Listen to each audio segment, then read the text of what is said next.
welcome back to the Fast and the Curious with me, Betty Glover, and our team principal, Greg James. There's no Christian Hugill with us today, though, because he's feeling pretty rubbish and a bit ill after Vegas. In his words, Greg, he's never felt so ill in his life. He's overdone it in Vegas, and he's paid the price. We do send him our love. Get well soon, lovely Christian. We need you. We don't need you. We need you to be a well boy. We need our strong soldier back to march on for the rest of the season. And hello, Betty. Hello, Fast and Curious listeners. I'm sorry I've been absent. I've been working away in the background. I'm always around, but I've been on a big book deadline, so I've had to ferret myself away? Squirrel myself away? I don't know. I'm some sort of rodent. Yeah, I'm some sort of writing rodent, and but I've been enjoying the episodes, Betty, and I've been enjoying the season. Oh my God, let's talk about Vegas. Yeah, so we need to talk about Vegas because it was a massive weekend for Mercedes, and actually, we are going to talk to a man who has basically been living with the team for 18 months. So this guy knows more about Mercedes and what has been going on behind the scenes than most other people on this planet. He's called Matt Whyman. He's an author, and he's written the book Inside Mercedes Formula One, Life in the Fast Lane. So we're going to get him on in a sec and talk to him. But I feel like we need to talk about Vegas first, and also talk about Max Verstappen, because he's only gone and done it. Yeah, let's start with him, I guess. He's been crowned champion for the 4th time in a row this weekend, which is an incredible achievement anyway, but also an incredible achievement this season because it was the first time he'd looked like he might not win and was really up against it. And a lot of people have said, well, he's just got the fastest car, so he just always wins. But he really showed his mettle and his grit and his determination, and more than anything, his skill, the back end of this season to see off the challenge from Lando particularly. And you can't knock him, and we won't let anyone do that. We've called out Max when he's been, annoying or rude or weird when he's been driving badly, but you just have to take your hat off to one of the greats. Oh, 100%. And also, this World Championship for him must feel extra special because he's had to work so hard for it. Not only has he had all of the noise off track, if you think about it, the allegations against Christian Horner, Adrian Newey left sort of midway through the season, so he's had to deal with that. And then also that Red Bull car hasn't been the fastest either, so he sort of lost performance, has had to fight back and stay calm. So it hasn't been easy. So, I mean, well deserved. And also his back must be hurting from propping up Red Bull, considering Sergio Perez has not had a very good time of it either. So it's not like he's been supported in that role. But he's he's a lone wolf, isn't he? He's his own man, and he just has an extra level. I was gonna say an extra gear. That would be against the regulations, of course, but he does have something that most other Formula One drivers don't have, and it's that unquantifiable X factor, I guess. Yeah, he's a bit special, isn't he? He also can drink a lot of beer. Did you watch all of his interviews after he won? And he literally, every interview, he had a different can of beer, and he was just knocking them back. I often wonder about this with sports people because they're so lean and they have very little body fat, and they probably don't drink very much. So I imagine, like a lot of sports people, he's a lightweight. So it probably wasn't a lot of beer. It was a couple. And because he was dehydrated, because it was very hot, because of all those things, I imagine he was he was a couple of tins in. He must be very relieved as well. Like he's finally got it done. But this is the thing about Max, isn't it? You must not write him off, and a lot of people did, me included. Maybe you did you think Lando was going to do it? I don't know if you got carried away with that as well. At one point, yeah, I did get carried away with you. Christian was always very he had his feet on the ground. Me and you were just off. We were like, Lando's going to do it. Well, you need a bit of balance, don't you? And also you need people who are excited, and we were maybe overexcited. But because you and I both love sporting stories, don't we? So we would have loved the story. We live for it.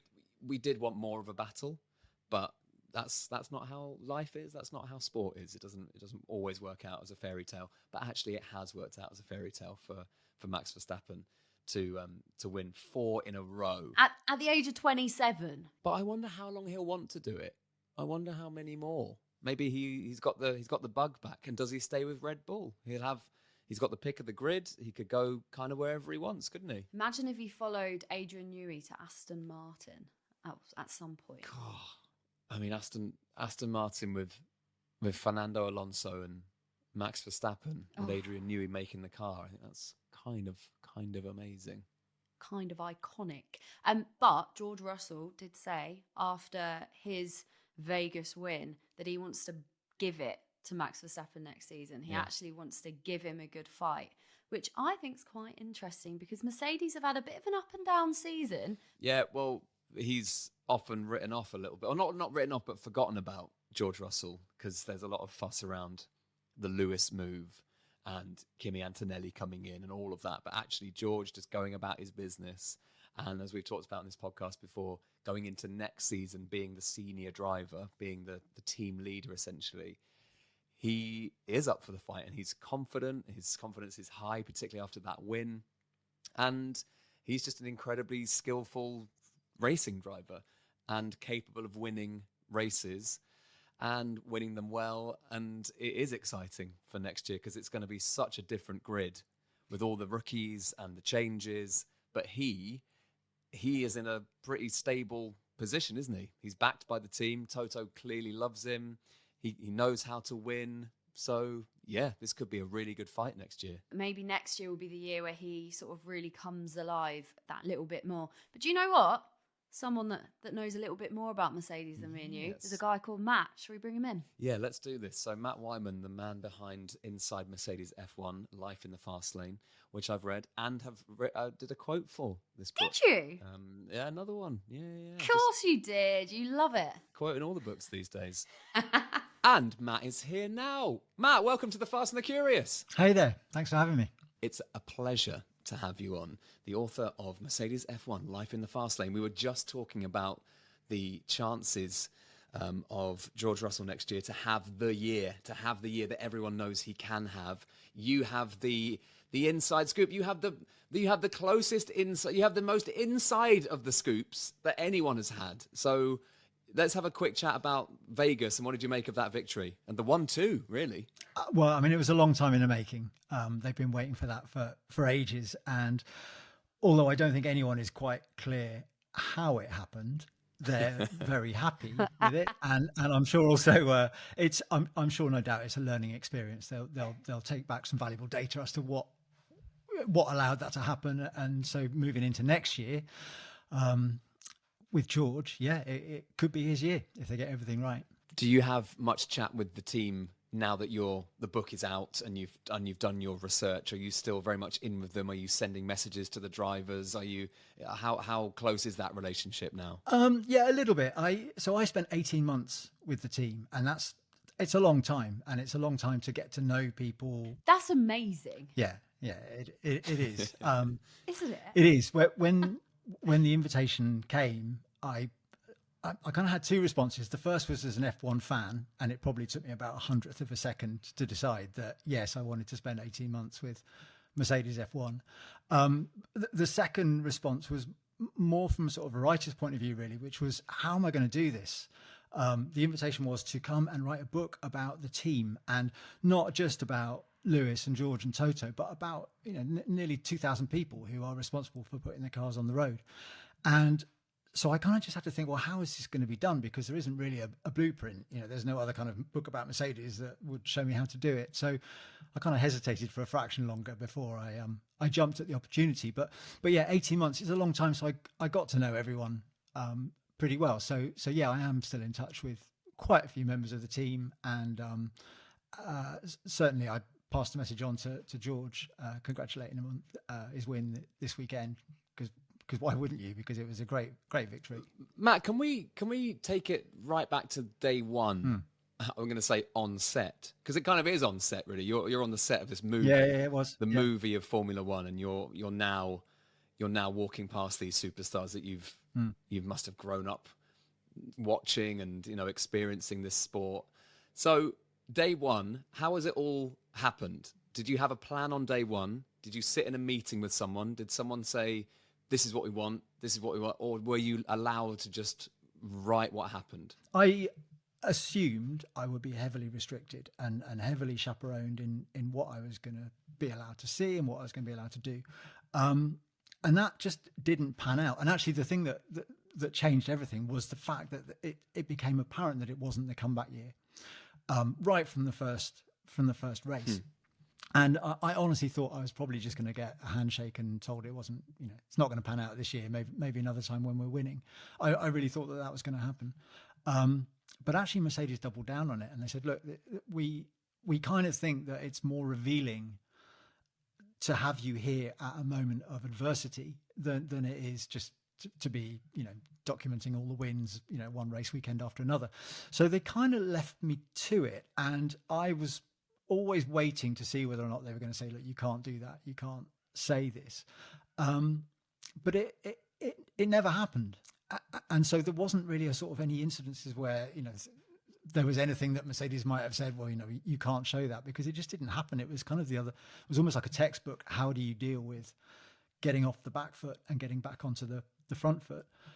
I know how Formula One works as a fan, but everything behind the scenes was completely new to me. And then it probably did take a race weekend for me to get over the fact that they'd also issued me with race kit, with the view that, I think a lot of the team, if I had been introduced as a journalist, might have been very, reticent about opening up and talking, because there's a lot of journalists around in the paddock, and they can be quite full on, and they've got to be very careful what they say. And so instead they went, here's our new driver. Yeah. Don't worry, he's got a notepad. Don't worry, he's just having a look at the wheels.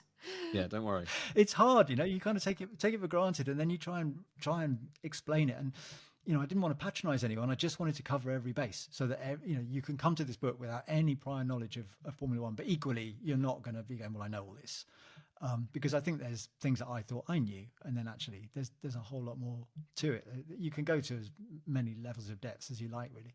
Yeah, and I think a lot of people that will be listening to this will be thinking, wow, so you would have been there behind the scenes when that big news about Lewis going to Ferrari obviously dropped. So can you sort of paint the picture for us? What was that like? I mean, I was as shocked as everyone in the team. It was the last thing I expected to hear. And I think there was an awful lot of sort of uncertainty about what was going to happen next, because the team shut down for 24 hours. And I think that was a deliberate, in terms of their sort of outward communications. It was just like, we need to just sort of regroup and figure out what we're doing, and we need to inform everyone within the team first. That's our priority. And so I was not in the factory on that day, so I was thinking, well, what's going on, what's happening? But very soon after that was the Silverstone shakedown. In fact, Greg, I was sitting opposite you at the Silverstone shakedown. Oh, but I was just like part of the team. Yes, because you were in the kit, you were blending in. I was in the kit, so you probably just thought, it's just some guy. Very sneaky. But I think when everyone showed up at that shakedown, because that was probably the first opportunity that a lot of the team had got to see Lewis after the announcement, and it was almost a little bit like the elephant in the room initially, because everyone was there slightly before Lewis was, and then his sort of entourage arrived, including his mother, which someone had said, it's probably here because it's the last time that he's going to be doing the shakedown for Mercedes. So sort of it starts to hit home that, this process of this is the last time he's going to be doing this, that, and the other kicks in. But then as soon as Lewis showed up, he was just same as ever, really. I mean, he was, completely locked on some aspect of the car, and was sort of going around it and looking at it and, chatting to the engineers. And so I think that sort of moment of tension just sort of dissipated really quickly. And then he got in the car, and, George went out first, Lewis went out second. And really from there, it was just business as usual, I think. And now it's, reality starting to hit. I think that there's only 2 more races left, and Lewis is going to be gone. And it's a new chapter for Lewis, and it is for the team as well. So I think they've now had that year of getting their heads around it and preparing, and, onwards for next season. It's interesting, isn't it, with the Lewis thing, because we simultaneously, I don't know if you feel the same just being a fan, I simultaneously think I really know Lewis Hamilton, but I also don't know him at all. Yeah. And I would love to know how he's feeling 2 races before he leaves Mercedes forever for Ferrari for this new adventure that he's about to go on, because he loves driving for Mercedes. He's had huge success, obviously, and you get close to these people. The bonds are, that's probably what you've had the best insight into, which is the bonds that these people have to forge because you're together on the road around the world forever. Yeah. So how do you think he's finding the last couple of races? Do you think he'll be finding this hard to say goodbye? Well, when I spoke to him in Australia, which was back in March, that's the last time I had a proper sit down with him, he was feeling it then already. He said it's starting to dawn on me every time I go to a race that this is the last time that I'm going to be racing here, Bahrain, Saudi, wherever, Australia, as a Mercedes driver. And it was really starting to hit him. He's very genuine about the pride that he feels about his achievements that he's experienced with the team, and he considers it a team achievement. His sole reason for leaving, and this was like a kind of real hand on heart, and he looked me in the eye. He just said, "Look, I just had this dream as a kid that I was going to drive for Ferrari, as any kid who's into motorsports does. They want to drive the red car." He said, "I've done all these amazing things, and it's a bit of an understatement, but being the world's greatest, I've done all these amazing things, and I don't want to retire. That's not to take away from all these amazing things that I've done. I've won 7 world championships, but I don't want to retire and say to myself, but I never drove for Ferrari." And that was it. That literally was it. And he said, "I thought about it all winter." And as he was talking, just saying, "I'm Denard," and I talked to some friends and they were no use. And in the end, I just made this decision on my own. And I said, "Was it?" So it's like a kind of this voice in your head that wouldn't go away. And he said, "It was exactly that. I just had to make the decision." Wow. And it's one thing to go, right, I've got to make this decision. But he was then faced with, now I need to tell Toto. Oh, and he was saying that when he left McLaren as a much younger driver, he bottled doing it face to face, and that he was overseas somewhere, and he did it by email, and he felt bad about it. But we can all kind of relate to that. You've got that difficult thing to do, and you just think, I'll just send an email. I'll just leave it, please let it go to voice message. I'll just send them a text to break up with them. Yeah, exactly, and then switch my phone off. But he was very clear in his mind that he had to do the right thing, even though it was going to be a really, really tricky conversation. So he did that, and I think it was it's pretty, once he'd made that, said what he was going to do, he then it was all fine with Toto in terms of they've ripped the band-aid off, if you like. But then he had to tell his teammates, and he said that was one of the hardest things he'd ever had to do, because he'd already organised to take them out on a paintballing afternoon, which is something that they do quite regularly, I think, before the season starts, just to kind of have a laugh. Do you know what? I'd have pummeled him in red paint if I was his team. Yeah, that's exactly what I said to him. I said, "Were you covered in red?" He didn't deny it either. But he said that he arrived at the paintballing place, and all the team were there waiting to go in, and some of them had really gone overboard, dressed up in full ghillie outfits and stuff.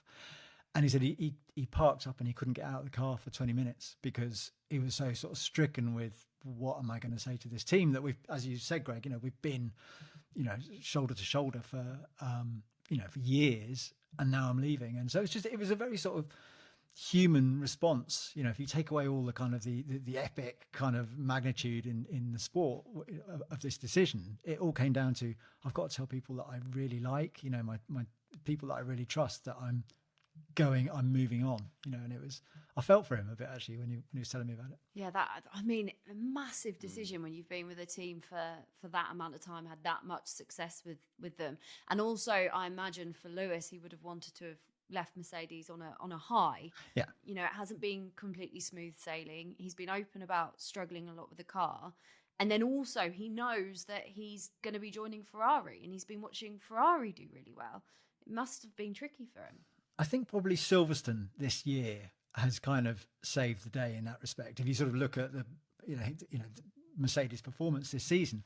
Winning at Silverstone was such a massive deal for Lewis and for the team and for the fans, I think, as well. I mean, it was such an emotional moment, and you could hear it in Lewis's voice, when he came on the radio, having crossed the line, could barely speak. And I think that is probably one of the most special moments for him for this season. But he's been there for a long time, so to have a continuation of the struggles that they've had for the last 2 years, he's probably got his head around that situation. It's not like they're suddenly where they are after doing so well earlier this season, for example. It's not been the case. So I think it is what it is, but again, it doesn't take away what they've achieved together. You mentioned Silverstone. What was that like? Because that being around, I imagine, were you around the garages? Were you there? Did you see it?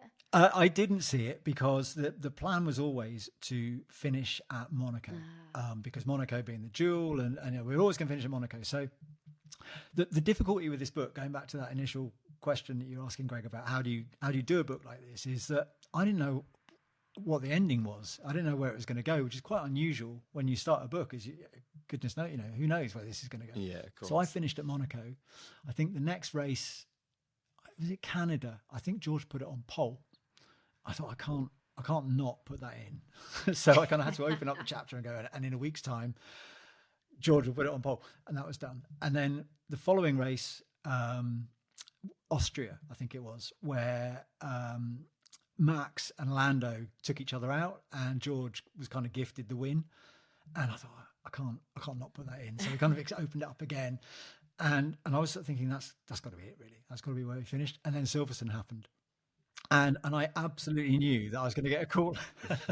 The call came overnight, but I could have called them, and they said, we've got to do this chapter. We've got to do it.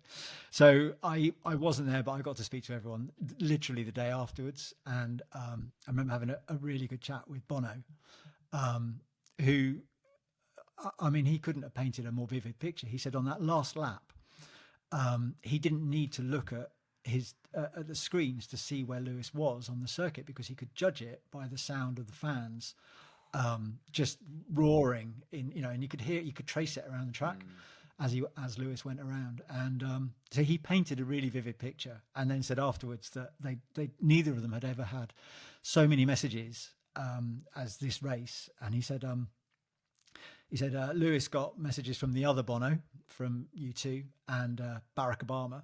Oh wow! And I got messages from my neighbour saying, well done, you're coming around for a barbecue tomorrow, kind of thing.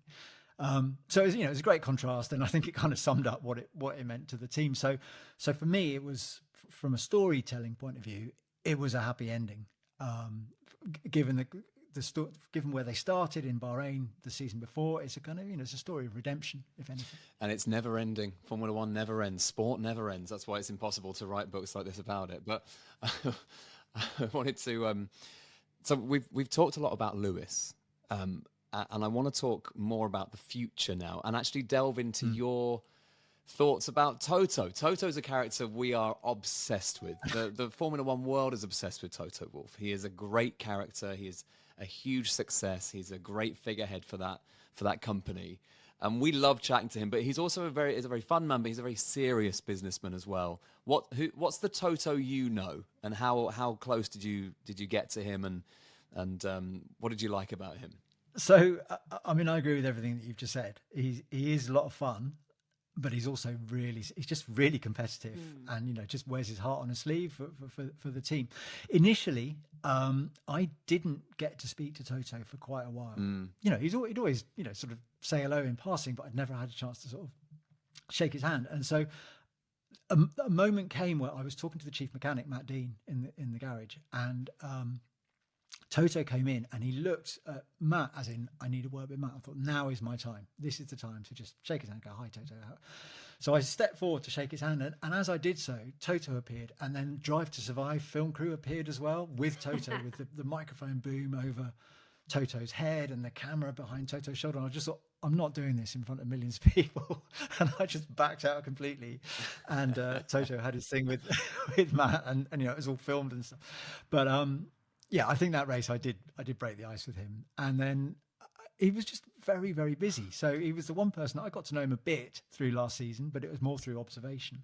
And then I sat down with him for hours over the winter to talk about Lewis and to talk about the team, to talk about his background, actually, something that I didn't know much about at all. I mean, we all have this image of Toto on, from being interviewed on in the context of Formula One, but I didn't know much about the hardship of his background, and it does explain a lot about his character and about his intensity, and it's just sort of poured all this challenging experience where he lost his father at an early age, and his father was the breadwinner, and so he kind of had to step up, and he's just challenged all of that into performance and to be the best that he can be and to be the best that his team can be. So you can have he's a really engaging guy, and you can have the most fascinating conversation with him, but I find that he never looks away and he never blinks, and so it's really intense. And I think actually the thing that really struck me was, because I got to know so many people before I got to know Toto, everyone spoke really, really highly of him and painted a picture of him that I didn't recognize from the picture that I knew from the TV, if you like, or from his public profile. I was like, I know he's really good fun, and he's really kind, and all the things that you don't really see. And then yeah, over that course of 2 seasons, I got to see the real Toto. Very intense, very passionate, very kind, and very friendly. The two things that are maybe not quite so foregrounded when he's in front of the cameras. And very handsome. Very handsome. He's got everything. The head of hair as well. Everything going for him. Oh, he's got everything. I feel like, obviously, the role of the team principal includes so many things, but one of the main things that they need to be good at is having those relationships with the team, but in particular the drivers. And it must have been so interesting for you, sort of watching how he navigates those relationships with the drivers, but also how he's sort of bringing Kimi Antonelli in, this young lad that's got, quite a lot of pressure on his shoulders, that is going to be taking over from Lewis Hamilton, obviously not, taking over that sort of mantle, but taking his seat. That must have been fascinating to see how Toto sort of dealt with bringing him into the team. Did you see any of that? Yeah, well, he played his cards very close to his chest in terms of who was going to be coming into that seat. Kimi was always on the cards, but I think that there is a real understanding that there's a huge amount of pressure on a driver's shoulders, and as soon as you step up into that role, it isn't just about how you perform in the car, because you're kind of on your own in that respect, but it's all the media responsibilities, the duties to strike, with partners, how you speak in the media, everything. And I think that, I'm sure Kimi is aware of that and will be ready to do that. But equally, you can't buy experience. That just comes with time, inevitably. So he is the new kid on the block, and George he understands his role as the more experienced driver, but ultimately when they're out on track, they're in it. They're driving for the team, but they are, it's a very selfish sport, Formula One, and you have to strike a very delicate balance between being completely selfish and driving for the team. I honestly, I don't think there'll be any surprises there between George and Kimi. I think George understands his role.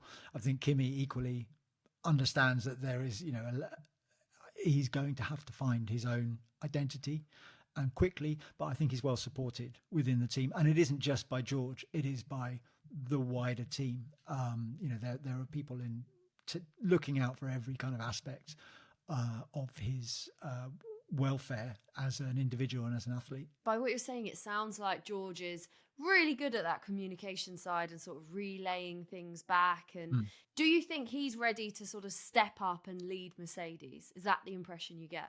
I would say so. Yeah, I think that the thing that I was really interested in when the times that I sat down with him is how does it feel to be Lewis Hamilton's teammate? And you have to tread quite a fine line, because it's very easy to go, it's all about Lewis, and George is there on merit. He's an exceptionally good driver. His focus is on his side of the garage. What goes on the other side is of no concern to him, and that's how he keeps his focus. He wants to beat Lewis, and as any good Formula One driver should. because that's, that's your spirit, isn't it? But it is interesting because I think a lot of other drivers would be deeply intimidated. Even as an observer, I'm deeply intimidated when Lewis Hamilton walks past me with his helmet on into the car. He's learned an awful lot. He's quite a young guy, but he's got a very mature head on his shoulders. From my perspective, I would say he's ready. George said after winning the Vegas Grand Prix that he wants to make sure that Mercedes get in that fight now, because he said it's about time someone gave Max Verstappen a proper fight. And he said Max is a fierce competitor, but this championship should have gone down to the wire. But he's won before the season's over. So he sounds like he's ready for it now. Like George sounds like he is ready to absolutely put it to Max and have a really good season next season. So do you think Mercedes are in a good place to do that? Yeah, I mean, I think he joined Williams for 3 years, and then he joined Mercedes at the time that they had started entering their difficulties. So he's had a very sort of frustrating time. I think George gets a bit of a raw deal quite often in the press. He's an exceptionally good driver. I think he's so underrated. I do. And I think that... So underrated. One of the most underrated ones. I kind of painted that picture for myself in watching him in the more kind of humdrum moments during FP2 or something. And, he'd be asked to do something and he would just deliver it. And so his head is always... His head is always in the right place. And that, I think, counts for a lot. As a driver. So yeah, he's definitely ready. It's about getting the car to in the right window so that he can deliver that performance. I mean, I think there's no doubt that over the last 2 years, given the opportunity, when Mercedes do find that operating window of the temperatures in the right place like it was this weekend, those two drivers will nail it. I think what changed over the course of my time was I saw them at the very start of 23 when it dawned on them that the unthinkable was about to happen and that they were going to have another difficult year. And this isn't just me drawing my own conclusions. I remember talking to one of the senior engineers, and he said there was definitely this feeling at the time that this shouldn't have been allowed to happen because we're Mercedes. Interesting. And over the course of that 18 months, quite a lot of the personnel sort of just through natural sort of cycling moved on or moved in, as they would with any team. And so it went to quite a high proportion of the team had never known what it was like to win. Whereas at the start of 2023, everyone knew what it was like to win, because, they'd all experienced that time. And so this sort of mindset changed slightly, that the hunger came back, that, the younger members of the team who've never known a win, they want to win. And also Toto, I think he changed again by his own admission. He had a bit of a long, dark winter, this last winter that's just gone, where I think he felt that he had put too much pressure on the team. And I know that the first chance that he did at the start of the season, when he saw his engineers, he went in and said, I've had to change. And I think it takes quite a lot as a leader to do that, to say, I've got to change as well, rather than relentlessly pressing your thumb on everyone, going, we've got to get the performance. And I think it's going to pay off. I stand by this concept of momentum, that you've got your whole organization has got to be functioning at the top of its game. Everyone and everyone's got to believe in what they do, and those results will come. But ultimately, it does come down to physics in terms of what's going on with the car. But everything has got to be functioning behind it. So whether it happens next season or whether it's the reset or who knows? There's years, decades to come. I wouldn't ever dismiss this team. Really interesting to hear you talk about the weight of expectation, but also the weight of your own legacy. Really, really interesting, and that's just some of the insight you get from Matt's book called Inside Mercedes F1: Life in the Fast Lane. Matt, it's been really great to chat to you. Nice to hear your words in real life, because I've read your words and I quoted your words as well. What did you say, Greg? Well, I wrote a massive paragraph and then it was cut down to, this is a must read for Formula One fans, or something like that. Yeah, it was the good bits. Yeah, well, just the good bits. But congratulations on it. And, I guess if they start really well in 2025, then maybe you get to do a very quick sequel. Maybe that happens sooner rather than later. There were quite a few engineers who said that as I left. They said, well, I'm sure you'll be back when we start winning again. So yeah, write this down. So write this down. It was always the way. Write this down. Take a note. Well, Matt, thank you so much for being on the Fast and the Curious, and enjoy the last couple of races of the season, and good luck with the rest of the book promoting process. Thank you. I will do. Thanks, Matt. Do we say Merry Christmas yet?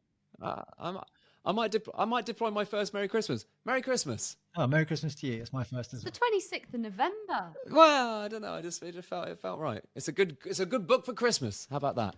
That's a good one. Buy it for the F1 nerd in your life. Thanks a lot. All right, cheers, Matt. Bye. So we'll be back after the penultimate race of the season, which is the Qatar Grand Prix. But before we go, it's time to remind you that NordVPN is an absolute must for any F1 fan heading to any of the races for the rest of the season, or just any human who uses the internet. How about that? We all use it. And do you know what? I was watching Channel 4 last night, watching one of my favourite shows, 24 Hours in Police Custody. Oh, cracking show that. What a show. And there was an advert. This is so lame. There was an advert on the telly for NordVPN. And a part of me, I turned to Bella and went, oh, it's our guys. And a part of me, because I'm so pathetic and weirdly loyal to just, everyone. I went, oh, I'm proud of those guys. Got their own TV advert. Aren't they doing well? Anyway, so They're doing so well. yeah, they still don't forget about the little guys like us. We all use it to change our virtual locations to keep up to date with all the big TV and radio stuff when we're away, and when Christian's covering races or whatever. And you can also use NordVPN to help save money when you're planning your next trip to a Grand Prix or to anywhere, because some flights and hotel fees change depending on where you book from, which is sneaky. But you can negate the sneakiness by changing location when you're sorting all your logistics, and it could help you spend less. And it's super safe because NordVPN protects your data when you're using public Wi-Fi as well, wherever you are in the world. I think that's the most important point, Greg. The fact that it keeps your data safe wherever you are. Yeah. If that's not an incentive. Public Wi-Fi is very loose. It is. So to get the best discount off your NordVPN plan, go to nordvpn.com/TFATC, the Fast and the Curious, TFATC. Our link will also give you 4 extra months on the 2-year plan. There's no risk with Nord's 30-day money-back guarantee. There's a link in the description of this episode.